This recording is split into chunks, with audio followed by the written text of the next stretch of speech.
ಧಾರವಾಡ ಜಿಲ್ಲಾ ಗ್ರಾಮೀಣ ಕಾಂಗ್ರೆಸ್ ಸಮಿತಿ ಪರಿಶಿಷ್ಟ ಜಾತಿ ಇಲಾಖೆಯಿಂದ ಉತ್ತರ ಪ್ರದೇಶದ ಹತ್ರಾಸ್ ಅತ್ಯಾಚಾರ ಹತ್ಯೆ ಖಂಡಿಸಿ ಪ್ರತಿಭಟನೆ ನಡೆಸಲಾಯಿತು. ನಗರದ ತಹಸೀಲ್ದಾರರ ಕಚೇರಿ ಎದುರು ಪ್ರತಿಭಟನೆ ನಡೆಸಿ ಆಕ್ರೋಶ ವ್ಯಕ್ತಪಡಿಸಿದರು. ಉತ್ತರ ಪ್ರದೇಶ ರಾಜ್ಯ ಸರ್ಕಾರದ ವಿರುದ್ಧ ಧಿಕ್ಕಾರ ಕೂಗಿದ್ರು. ಉತ್ತರ ಪ್ರದೇಶದಲ್ಲಿ ಯೋಗಿ ಆದಿತ್ಯನಾಥ್ ನೇತೃತ್ವದ ಸರ್ಕಾರ ಬಂದ ಮೇಲೆ ಅತ್ಯಾಚಾರ ಪ್ರಕರಣಗಳು ಹೆಚ್ಚಾಗುತ್ತಿದ್ದು ಇದು ಆಘಾತಕಾರಿ ವಿಷಯ ಎಂದು ಅಸಮಾಧಾನ ವ್ಯಕ್ತಪಡಿಸಿದರು.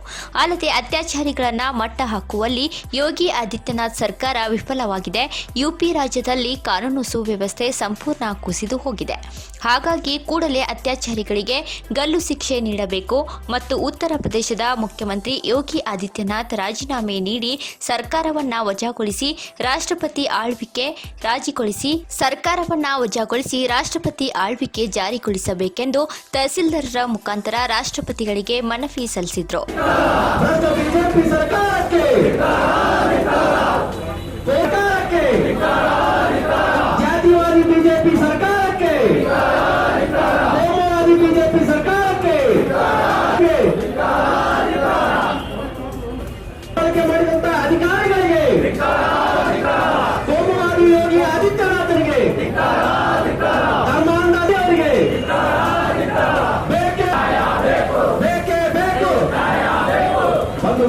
ಇವತ್ತು ನೀವು ಹೋರಾಟವನ್ನು ಉದ್ದೇಶಿಸಿ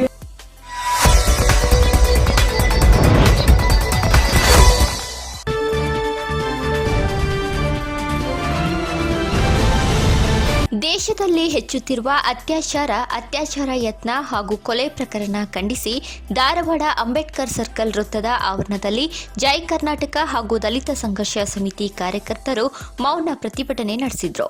ಕಾಮಪಿಶಾಚಿಗಳಿಗೆ ಧಿಕ್ಕಾರ ಹಾಗೂ ಕಾಮಪಿಶಾಚಿಗಳನ್ನು ರಕ್ಷಿಸುತ್ತಿರುವ ಸರ್ಕಾರಕ್ಕೆ ಧಿಕ್ಕಾರ ಎಂಬ ಭೀತಿ ಪತ್ರ ಪ್ರದರ್ಶನ ಮಾಡಿದ ಕಾರ್ಯಕರ್ತರು ಸರ್ಕಾರದ ವಿರುದ್ಧ ಮೌನ ಪ್ರತಿಭಟನೆ ಮೂಲಕ ಬಿಸಿ ಮುಟ್ಟಿಸಿದ್ದಾರೆ. ಈ ಸಂದರ್ಭದಲ್ಲಿ ನೂರಾರು ಕಾರ್ಯಕರ್ತರು ಹಾಗೂ ಪದಾಧಿಕಾರಿಗಳು ಸಂವಿಧಾನ ಶಿಲ್ಪಿ ಅಂಬೇಡ್ಕರ್ ಪ್ರತಿಮೆ ಮುಂದೆ ಮೌನವಾಗಿ ಧರಣಿ ನಡೆಸಿದರು.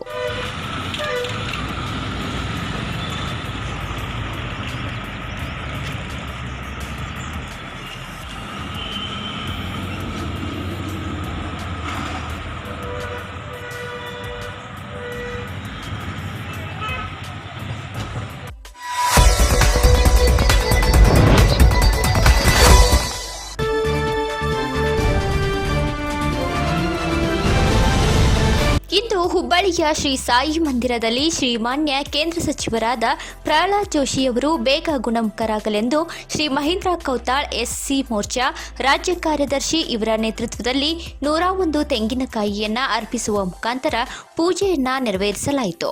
ಈ ಸಂದರ್ಭದಲ್ಲಿ ವಾರ್ಡಿನ ಪ್ರಮುಖರಾದ ರಾಮು ಯಾದಗಿರಿ, ಎಸ್ ಜೇವಿಯರ್, ಹನುಮಂತ ಚಲವಾದಿ, ಯಮನವ್ವ ವಂದಾಲ್, ಸ್ನೇಹಲತಾ ನಾಯ್ಡು, ಭುವನೇಶ್ವರಿ ಪೇಳ್ಯ, ಅನಸೂಯ ಮಡಿವಾಳರ್, ಯಮನಪ್ಪ ಕುದುರಿ, ದೇವಕಿ ಚಲವಾದಿ, ರೇಖಾ ಬಂಸೋಡೆ ಹಾಗೂ ಸೆಂಟ್ರಲ್ ಕ್ಷೇತ್ರದ ಪ್ರಧಾನ ಕಾರ್ಯದರ್ಶಿಗಳಾದ ವಿರೂಪಾಕ್ಷ ರಾಯನಗೌಡ್ ಮತ್ತು 47ನೇ ವಾರ್ಡಿನ ಎಲ್ಲ ಪ್ರಮುಖ ಪದಾಧಿಕಾರಿಗಳು ಭಾಗವಹಿಸಿದ್ರು.